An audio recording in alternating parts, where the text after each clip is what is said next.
Breaking: Britain has just lost its most critical ally in the Middle East. Not through war, not through sanctions, but by a single phone call that changed everything. Benjamin Netanyahu didn't warn anyone. No diplomats were sent. Instead, he barred the entire British government from entering Israel. Every minister, official and representative. No exceptions. If you think this is just political theatre between two nations, think again. What happens next directly impacts your safety, your finances and your country's standing in the world. This is not a diplomatic squabble. This is a security crisis unfolding right now. 4 days ago, Prime Minister Starmer made two moves that shattered a 75-year alliance. First, he supported ICC arrest warrants against Israeli leaders. Then he announced a total arms embargo, not only offensive weapons, but defensive systems too, including those Israel uses to intercept rockets aimed at civilians. What worsens the situation is what Starmer failed to do. He didn't consult his own team. Dame Barbara Woodward, Britain's ambassador to the UN, learned about these decisions not from London, but from an Israeli diplomatic protest. That night, she submitted her resignation. The Foreign Office was caught off guard. British intelligence had no warning. Even Foreign Secretary David Lammy was unaware and about to discover it the hard way. Mid-flight to Tel Aviv for scheduled meetings, Israeli air traffic control suddenly revoked his landing clearance. Over the Mediterranean, the plane had to turn back. Flight tracking apps recorded the entire reversal live. A G7 foreign minister rejected mid-air like a commercial passenger denied boarding. Diplomats worldwide watched, calling it unprecedented humiliation. At 9 p.m. Jerusalem time, Netanyahu addressed the press.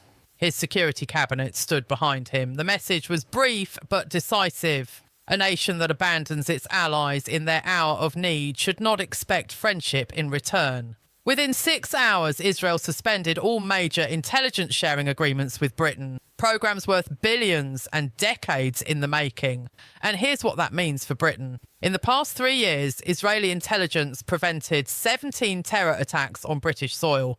That protection is now gone. Israeli cybersecurity teams monitored Britain's energy grids, water systems and financial networks. Protection now withdrawn. Mossad officials are classifying British authorities as security risks. Senior Israeli sources insist this breach is permanent and irreversible.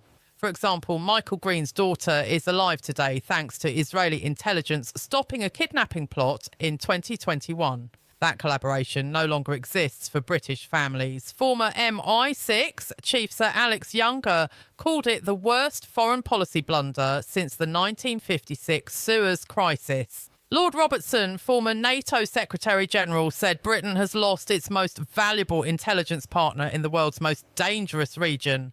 These are not politicians. They are experts who built the security architecture that Starmer just destroyed. The fallout spreads beyond Israel and Britain. Saudi Arabia and the UAE, partners in the Abraham Accords, privately back Israel's stance. In GCC meetings, ministers question whether Britain's security guarantees mean anything anymore. Jordan asks the same. Arab diplomats warn decades of relationship building have been erased in a single news cycle. Britain now faces distrust from Israel and Arab states, a two-front diplomatic disaster leaving the UK isolated in a vital region. Financial markets reacted immediately. The pound fell against the shekel. £30 billion in trade is under review. British tech firms are removed from Israeli innovation projects overnight. Britain betrays allies trends across social media. On the streets, Jewish communities ask, without Israeli intelligence protecting us, who keeps us safe? Inside 10 Downing Street, panic replaces policy. Defence Secretary John Healey called the decision strategically suicidal during a Cobra meeting. Home Secretary Yvette Cooper warned colleagues, "We've made Britain a target without protection." Then came the leak that changed everything. MI5 threat assessments warned that Iran-backed proxy groups are already probing gaps created by the intelligence freeze. Reports reveal planned operations exploiting Britain's new vulnerabilities. British lives are at risk due to a decision marketed as moral clarity and leadership. Rishi Sunak sees a political opening, positioning himself as the restoration candidate. His message: Britain must stand with democratic allies or it will stand alone. Polling shows a dramatic shift. Conservatives above 50%, Labour collapsing into the teens. National security has become Labour's bleeding wound, worsening daily. Washington watches with anger. The CIA relies on the UK-Israel intelligence triangle to track threats across the Mediterranean, North Africa and Europe. That network is fractured. A senior US intelligence official said bluntly, "If we are forced to choose between London and Jerusalem, we already have." Former CIA Director Mike Pompeo added, "Britain is choosing irrelevance over influence. History will not be kind." NATO is concerned. France questions Britain's reliability. Poland, heavily dependent on UK security guarantees, privately asks, "Would Britain abandon us under pressure too?" Trust is evaporating. Economic damage is severe. Israeli venture funds froze British investments. £4 billion in tech partnerships are redirected to US and European firms. London, long a hub for Israeli tech, loses credibility. Cancer research, pharmaceuticals and defence projects are disrupted. Analysts predict £100 billion in losses across biotech, cybersecurity and defence in 5 years. In Israel, consequences are personal.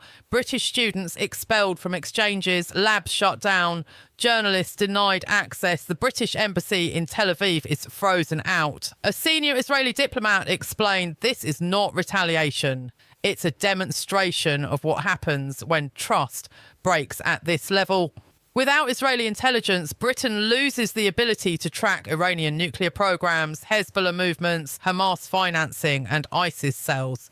This gap cannot be filled. Not by the US, not by Europe.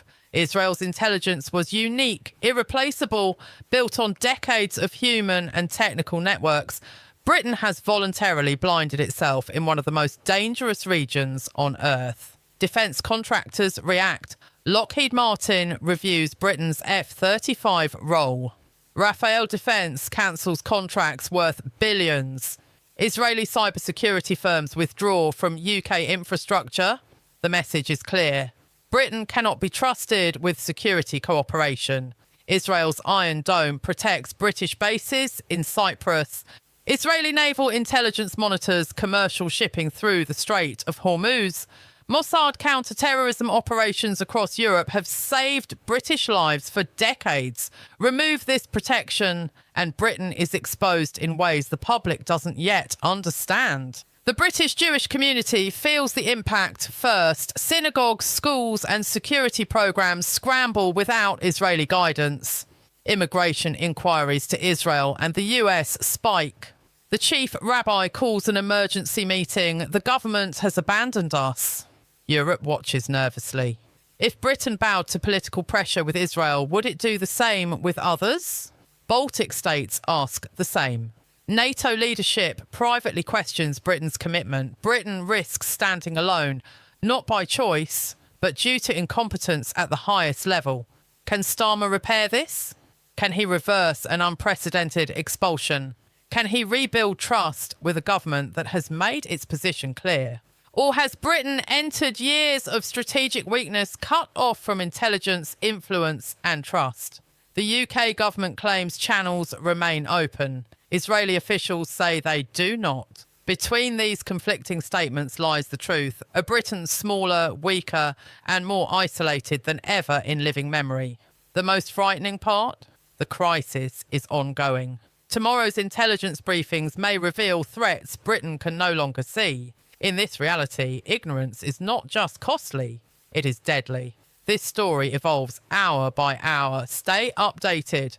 Comment below. Do you think Starmer can fix this, or is Britain's credibility beyond repair?